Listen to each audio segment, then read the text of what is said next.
Okay, in order to destroy the Screaming Author, in the first phase we use the clump of hair as per norm, but her weakness is her legs. They look like a bird. She gets noisy. I take out the hard shoes and put it close to the bird-like leg. What the hell are you planning to do? If it doesn't want its legs to be seen, then maybe it'll like this. After seeing the hard shoes coming closer, the Screaming Author thrashes around to avoid it. Predicting the movements of the thrashing leg, I use the hard shoes on it. The Screaming Author repositions itself once more. Whoa! I feel like I'm in a blender or a clothes dryer as my world flips upside down. All tangled up again, I can only move my leg, and this time upside down. It's a bit more slack now, but if it keeps doing this, it's gonna kill me.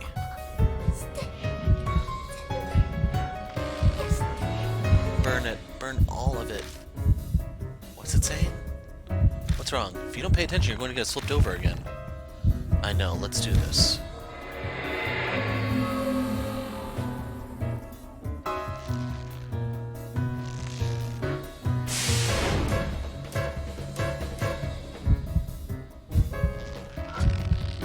Go here. I see the fire from the paper lantern at the tatami mats above my head. I might be able to reach it. Take the incense from my backpack and light it on fire with the paper lantern. Paper lantern? That seems far. Can I reach it? Bond tries to reach the lantern. Damn it! The incense just can't quite reach the paper lantern. In that case... Hey, this is going to hurt a bit, but focus and power through, okay? Wait, what are you planning? My reply to Bond is a heavy kick to the back with my free leg. Good God, that hurts! The force of the kick is enough to get the incense to touch the lantern's flames. Smoke creeps out of the incense where it touched the fire, and it quietly starts to burn. Alright. Alright. I have a fire source now, just gotta find a spot that'll burn easily. The Screaming Author flaps again, and my world spins around once more.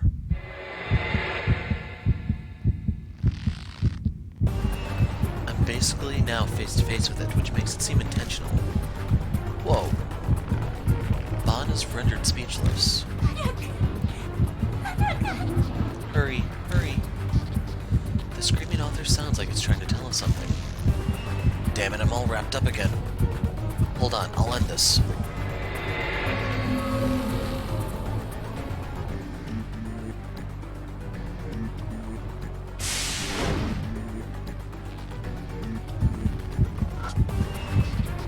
I can see the torso of the Screaming Author. It hurts to see its tattered clothes.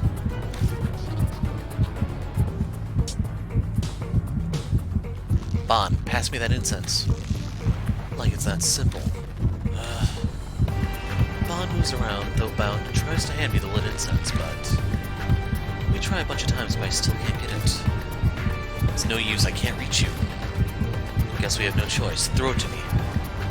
Guess we're all in on this. Alright, here's hoping we don't crap out. With a flick of the wrist, the lit incense gets tossed towards me in an odd arc. If I just sit like this, I won't catch it. Come on, reach! The wire digs deep into my flesh, but I fight through the pain and reach out for it. Hot!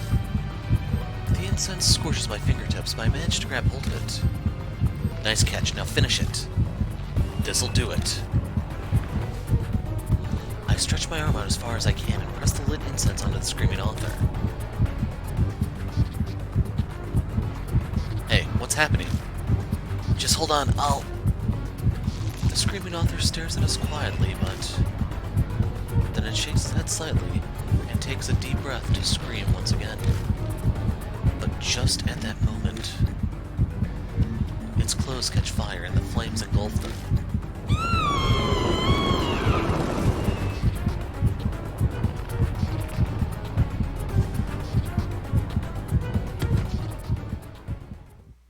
That's the destruction achievement.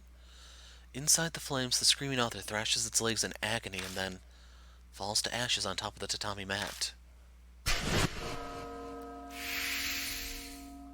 So in case you're wondering, as far as I can remember, this is the only ghost that requires you to do stuff after getting the destruction flag. So, just a heads up. Ow! The wires that held us tight are cut, and we drop pretty roughly. Well, looks like we lived through this.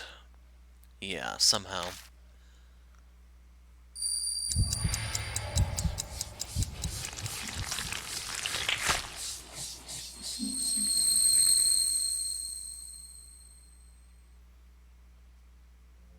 Like usual, the curse disappears.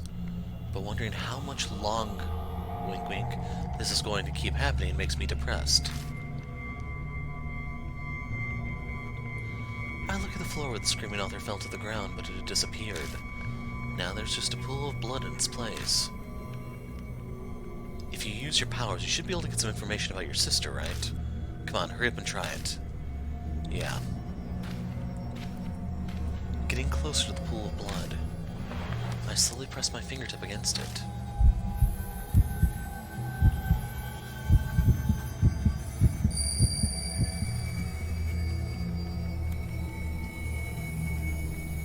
I see Ami trapped in a place that seems to be the bathroom. It's the same scene as before. It is now 2 weeks since Ami disappeared, so I've been worried about her health, but inside the vision, it doesn't look like Ami's any different than she was when she was taken. I want to get out. How long do I have to stay in here? Mom? Big brother? Ami groans in a tearful voice with her head drooped down. I hear a high-pitched sound like two hard objects rubbing against each other next to Ami. Ami's entire body lurches up, as if she was just hit with an electric shock. Ami, I came to play with you.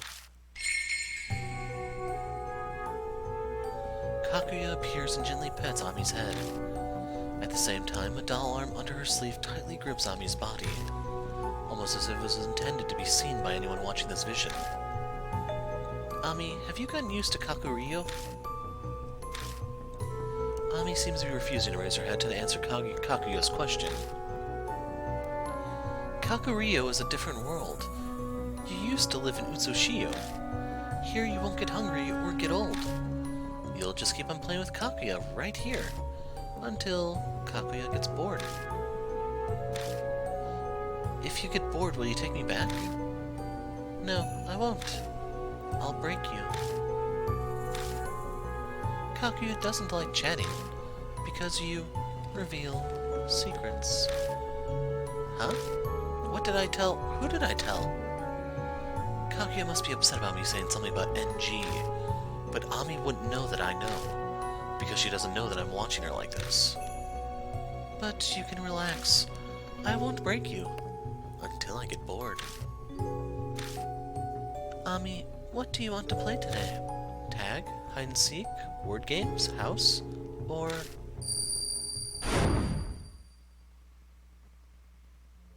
Ami. Seems like you saw her. How did it go? From what Kakuya said, it sounds like Ami is trapped in a place called Kakurio. Kakurio? Like the Kakurio mentioned in Shinto? What, you know something about it? Just the basics of the religion. We're in Utsushio, the realm of the living. Kakurio refers to the realm of the dead.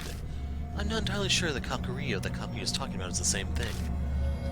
That's not what I'm interested in. How do I get to Kakurio? Why the hell do you think I would know? I bet even Rosa wouldn't know. We don't even know what Kakuya means by Kakurio, so how would I know how to get there? I know now that Ami is in Kakurio. Unfortunately, I don't know what or where that is. Am I really powerless to help her? Don't get down, Light. Focus on what you can do for now. Let's open up that chest. That's what we came here for.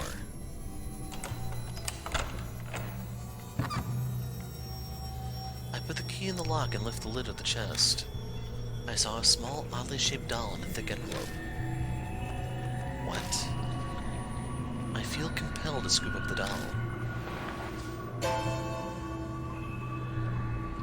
It's an odd design with a girl's head on top of a stringy body.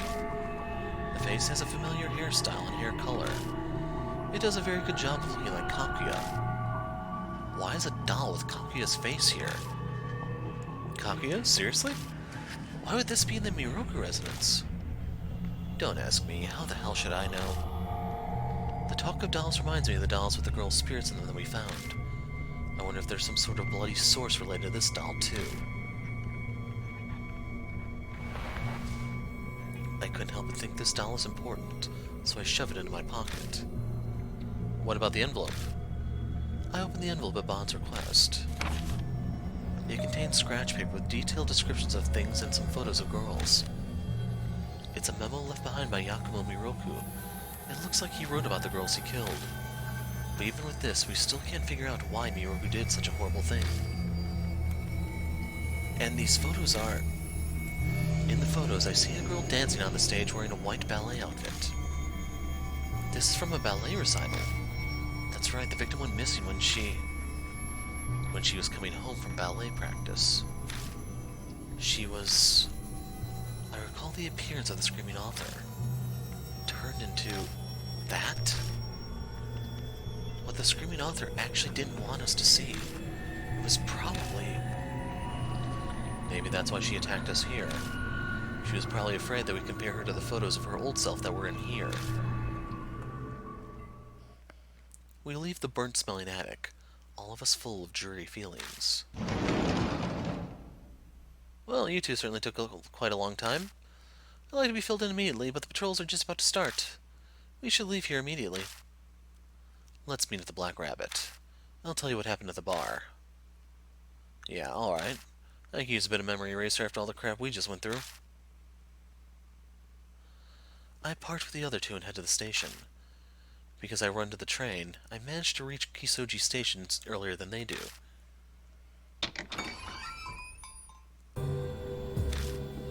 I find Aunt Natsume in the Black Rabbit. She turns to me looking unhappy.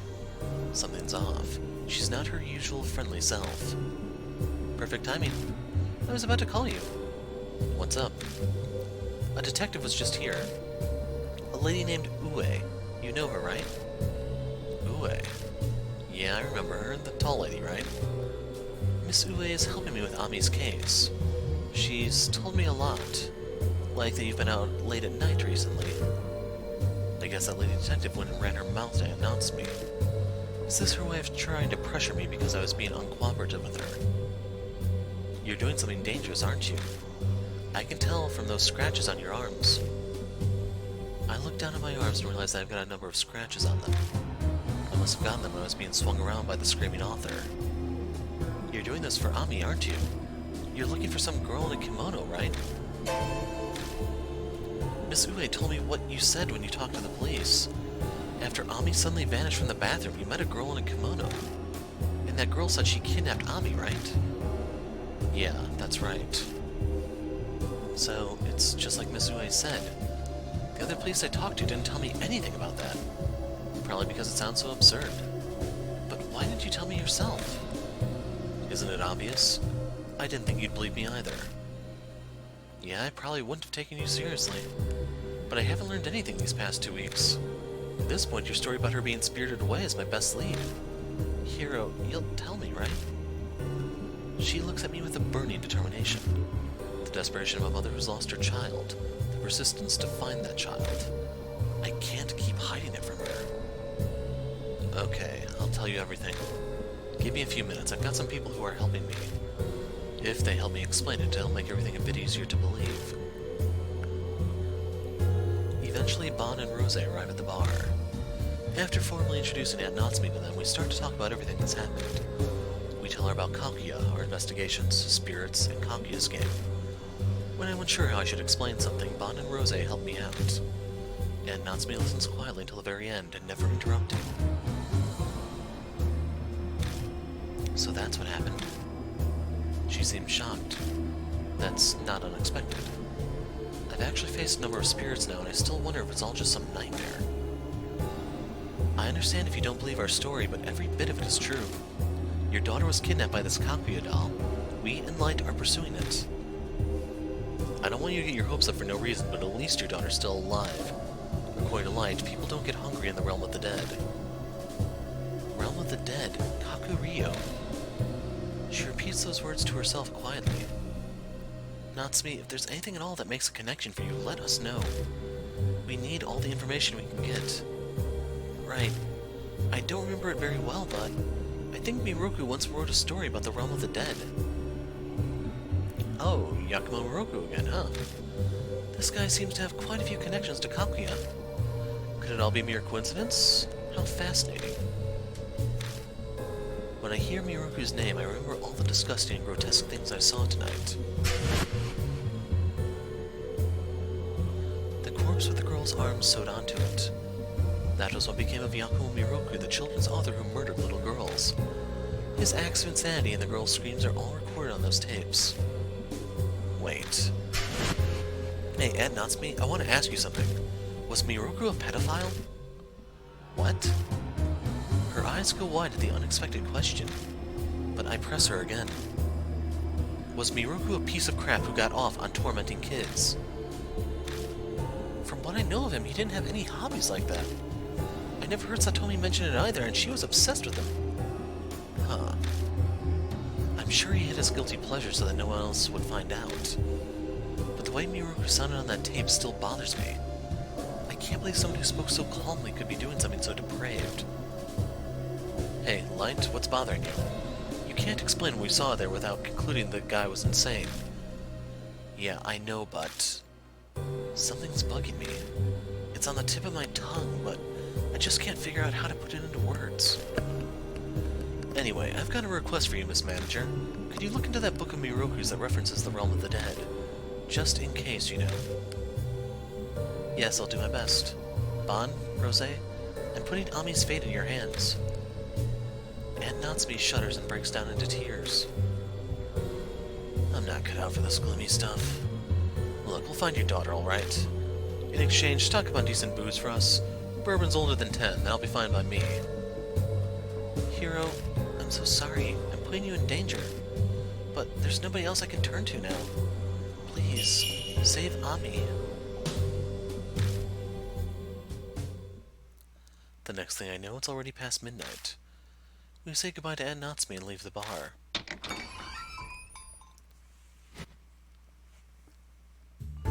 Well then, I'll be taking my leave. I am a denizen of the night after all. There's much to do before the sun rises. Stop trying to sound cool.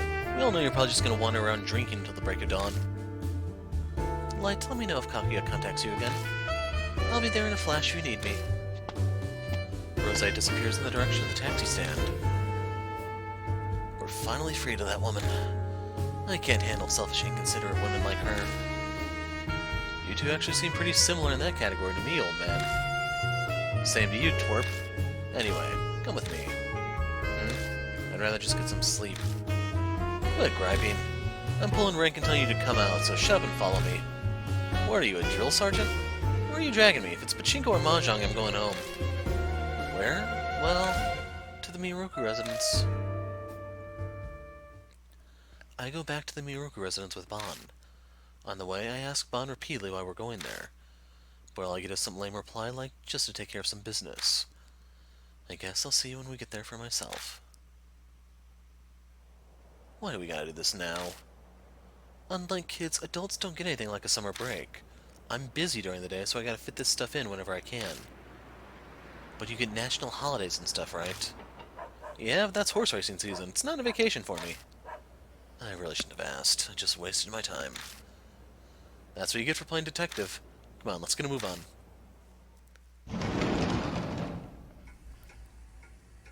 So where are we going in here? We're not messing with that corpse, are we? Shut it. I don't want to remember that. We're going up to the attic.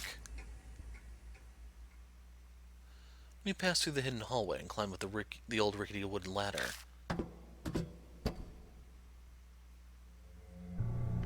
We're back in the attic again. I can still faintly detect a burnt stench. Alright, let's get down to business. Bon puts his hand in his pocket. He takes out a small, thin box. What's in that? Incense, obviously. We're holding a memorial, though just a quick one. Come on, you say a quick prayer too. You don't want to get on our bad side. Bon takes a small incense burner out of his pocket and places it in the corner of the room. He sets up the incense and lights it. The unique fragrance of incense fills the room. That should do it. Honestly, it would have been better to do this right after we took care of her. But the patrolman was about to come around. You take this stuff pretty seriously, huh? You always do stuff like this? I'm not that virtuous. I only offer up incense when kids have gotten wrapped up in a case. I lost my son to a spirit. What? Did you just say you had a son?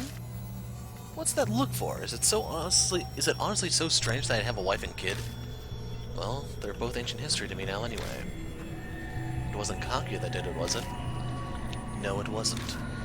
The spirit's already been dealt with. The head of that one family and the crappy detective got it. So, if this was actually linked to Deathmark in that regard, his wife and kid had to have been a victim of Shimio, I believe it is, the beekeeper suicide cultist. And the reason why we know that is because the detective only helped with 2 cases in Deathmark, the 2nd and the 6th. Like, he was indirectly around for some of the other cases, but if he is mentioned here, I assume it's more of the more higher profile one.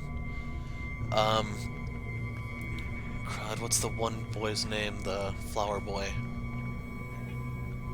Drawing a blank. The first ghost of Deathmark. He was more into attacking women. I don't think he would have attacked the boy. Second ghost was the beekeeper ghost. Third one being the chewing bride. Like, I don't really remember the detective involved in that one, and the bride was more about lost objects and stuff. Number 4 is Miss Zoo, which is just a really, really strange one. And then 5 being the soldier. The reason why I'm bringing these up is because of a point I want to make at the end of the playthrough. So just a bit of foreshadowing. With number 6 being Little Red. And it's very, very unlikely his wife and kid were involved with Little Red because she mainly involved men exploiting women and kids to a degree, I guess. Now, keep in mind there's a possibility this could be some sort of case that happened after Case 6 in Deathmark, something we may explore in a future game. Is that the guy who's your sponsor? Yeah, that's right. Guess Rosa told you. Then there's nothing to take revenge on. There's no reason for you to continue to risk your life hunting spirits. It's part of my journalistic nature. While I was pursuing my son's killer, I was introduced to the world of spirits. Each and every spirit is hiding some dark truth underneath all its artifices. I guess I'm just helplessly drawn to uncovering those truths. I want to expose all their secrets. Bond's eyes light up in the darkness, like he's stalking some kind of majestic beast. But I feel like I also catch a hint of sadness in that sparkle too. Maybe it's just my imagination. And to do that, I'll risk putting myself in danger, and occasionally help put a kid to rest. So you better make yourself useful, Light. Enough rambling. We're done here, so let's head back. I shine the flashlight down at her feet as we make our way to the ladder. Wait a sec. Where'd the bloodstain go? Hey, Light, why'd you cut the lights? I didn't. It shut off by itself. Damn it, even the lanterns are out. What's going on?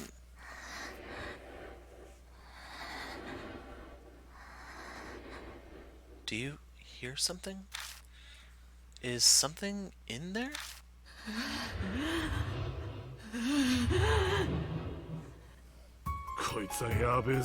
This is bad.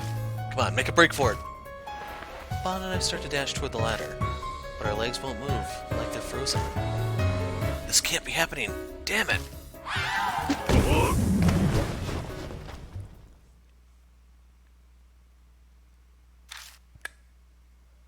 The lights turn back on and I return to my senses. Everything happened so fast. Bond was dragged inside and the sliding door shut itself. Bond? I reach out to open the door. Please don't look inside. From the other side of the door, I hear Bond scream in pain. Bond, what happened? Damn it! I put my hand on the door. Please don't look inside.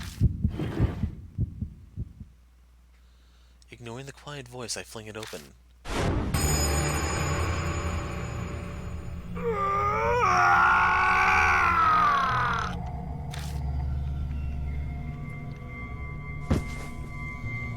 Bond bursts out of the room, stumbles by me, and collapses. His face wrapped in wires, and his neck is bent at a disturbing angle. His left arm has been severed at the shoulder, releasing a pool of blood onto the floor. I just stand there blankly, staring down at him. But no matter how long I wait, Bond doesn't move an inch. Ah! I practically fall down the ladder in my rush to get out of the mansion. I sprint down the streets, ignoring everything around me. Next thing I know, I'm somewhere very familiar.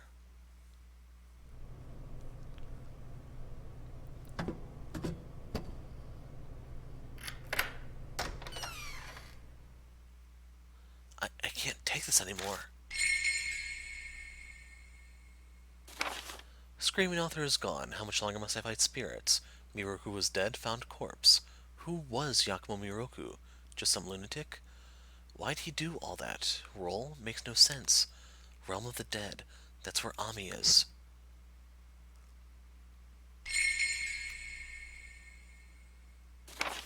Miroku kidnapped and killed many girls. It was their role. He disfigured them, then killed them. The 4 girls' names were Ai, Hana, Sachi, and Tsubasa. Particularly beautiful young Tsubasa aspired to be a ballerina. Only she got wings and legs from Miroku to become a crane. The crane cried because she didn't want anyone to see her.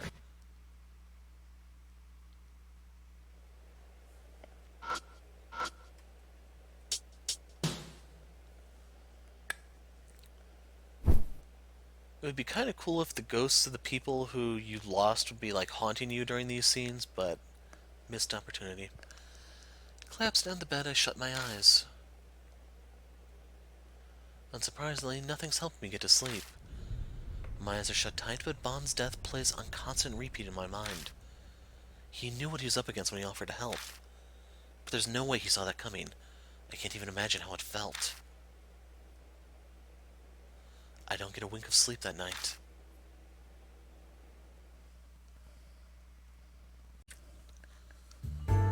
Alright, I'm getting out of here. Got a table to be at. Mahjong again. All you ever do is get sharks, so why do you keep falling for it? Are you some kind of findom masochist? I don't know what that means exactly. Just because I lost yesterday doesn't mean that I'll lose today. Each match is just luck of the draw, and the draw is going to be in my favor this time. That sounds like something I'd find in a pamphlet about gambling addiction. You're quite cautious when it comes to your work, but you're completely reckless with your money. Hey, Light, if you see Kakuya again, let me know right away. If you try and hide anything from me, I won't let you hear the end of it. Bond disappears toward the ticket gates. People like him make me wonder if humanity is really nothing but hopeless fools. I suppose that being so doggedly flawed is admirable in its own strange way. I have no idea what you're trying to say. Fine, I suppose I should have expected that from you. Why don't we switch topics to something that would be more interesting to someone your age? Come on, Light, let's go on a date. What? I'd rather just get some sleep. That's the worst response you can give a lady. As your teacher, apparently I need to instruct you in that regard as well as the supernatural. First off, where do you even want to go? Knowing you, it's not going to be any place normal like a park or a coffee shop. Oh, are you interested now? Then I'll tell you. The Miroku residence. I go back to the Miroku residence with Rosa. On the way, I ask Rosa repeatedly why we're going there, but all I get is some lame reply like, just take care of some business. I guess I'll see when we get there for myself. Why do we gotta do this now? I don't like walking around during the day. I'm a creature of the night. I rise with the setting of the sun and sleep with the rising of the sun. That sounds like it'd be bad for your health. When your job involves the supernatural, that type of schedule is surprisingly convenient. Even magicians tend to have more performances at night. Besides, do you really think daytime suits me? I imagined Rose walking around town in a dress with the sun shining brightly everywhere. Yeah, I guess not. Precisely. I'm glad you've seen the error of your ways. Now then, let's head inside.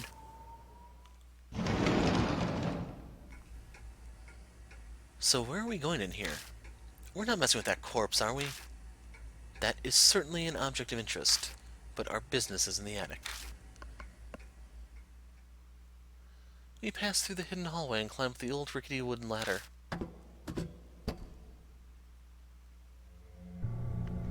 We're back in the attic again. I can still faintly detect a burnt stench. That's what I'm interested in.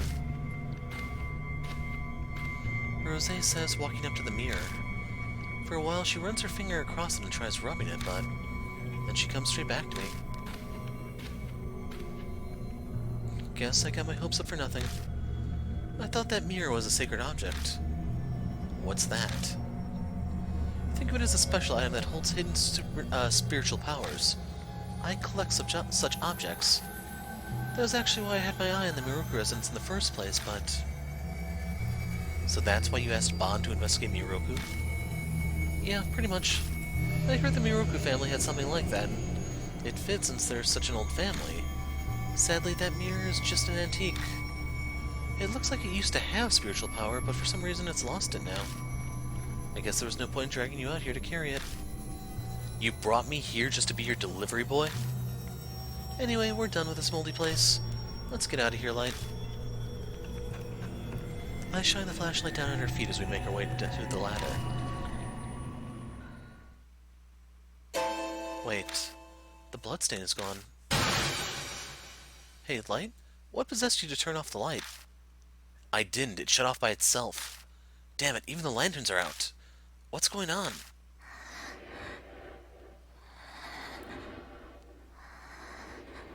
That voice. Is something in there?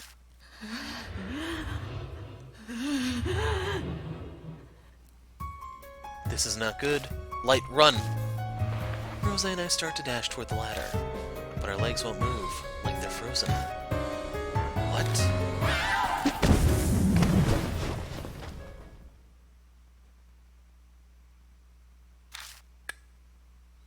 The light turns back on and I return to my senses. Everything happened so fast. Rosa was dragged inside and the sliding door shut itself. Rosa? I reach out to open the door. Please don't look inside. From the other side of the door I hear Rosa scream in pain. Rosa, what happened? Damn it. I put my hand on the door. Please don't look inside. Ignoring the quiet voice, I fling it open.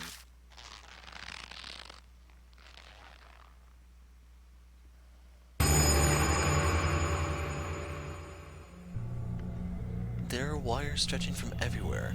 They're suspending Rosa in midair. All her joints are bent in gruesome directions. Her elongated neck and outstretched arms, they make her look like a flying crane. The faint call of a crane drifts from the darkness of the ceiling. A mournful cry over and over.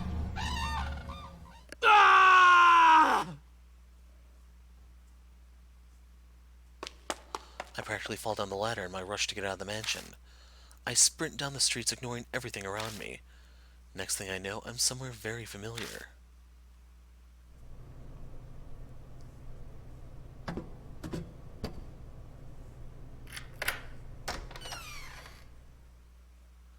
I can't take this anymore.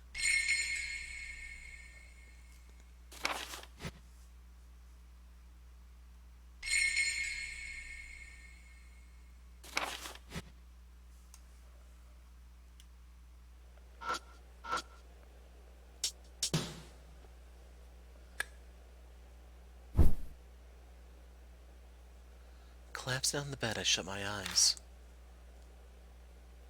Unsurprisingly, nothing's helping me get to sleep. My eyes are shut tight, but Rosa's death plays on constant repeat in my mind. She knew what she was up against when she offered to help. But there's no way she saw that coming. I can't even imagine how it felt. I don't get a wink of sleep that night.